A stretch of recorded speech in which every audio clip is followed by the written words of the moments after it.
So hello guys, good morning. So ito ang inyong Kamamshi Pilbang. So for today's video, ang ating video ay about sa gulay. So ayan ang gulay guys. Gulay is life. Ayan yung kulitis. Ayan kulitis. Medyo mahal ang kulitis ngayon. Nasa 30 taka. 30 taka. Ano siya? 15 peso para sa parang 15 pesos na rin sa atin. Ayan, medyo mahal. Mahal na yan dito guys So ito nga pala ang kangkong. Ayan, dalawang kungkong ng kangkong guys. Ayan, ang dami niya. O, diba? Sa atin Pilipinas, ilang piraso lang. 5 piso pang lakot sa sinigang. So ayan siya na guys. Ang dami niya. O, ayan. Ay, sorry.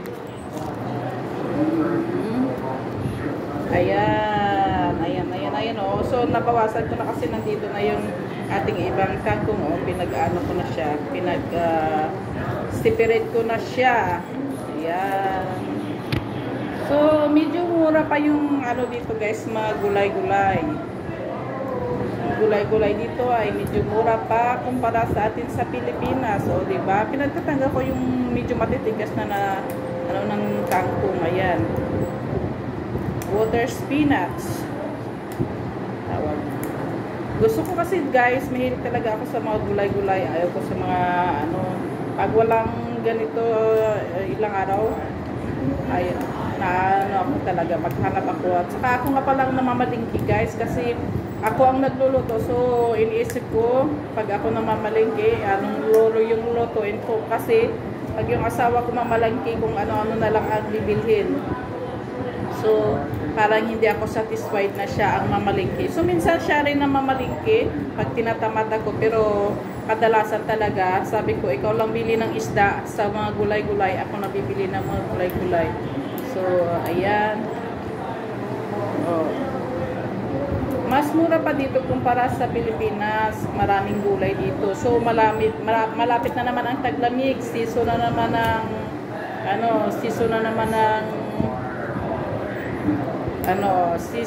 ng mga gulay. So ayan. Gulay is life. Magsawa ka sa gulay, repolyo, cabbage, hala. Daming gulay pag taglamig dito kasi hindi umulan. So winter time is maraming gulay. So ayan, no? Eh ngayon anak ko nanonood ng TV. So ayan. Sarap yan niluto sa dry fish. So sa mga hindi pa nakasubscribe sa aking YouTube channel guys, please subscribe, click the bell, and para ma-notify kayo pag may mga bago akong pitsi-pitsi na mga video na walang kabuluhan. At salamat nga pala sa mga sumusuporta sa aking video.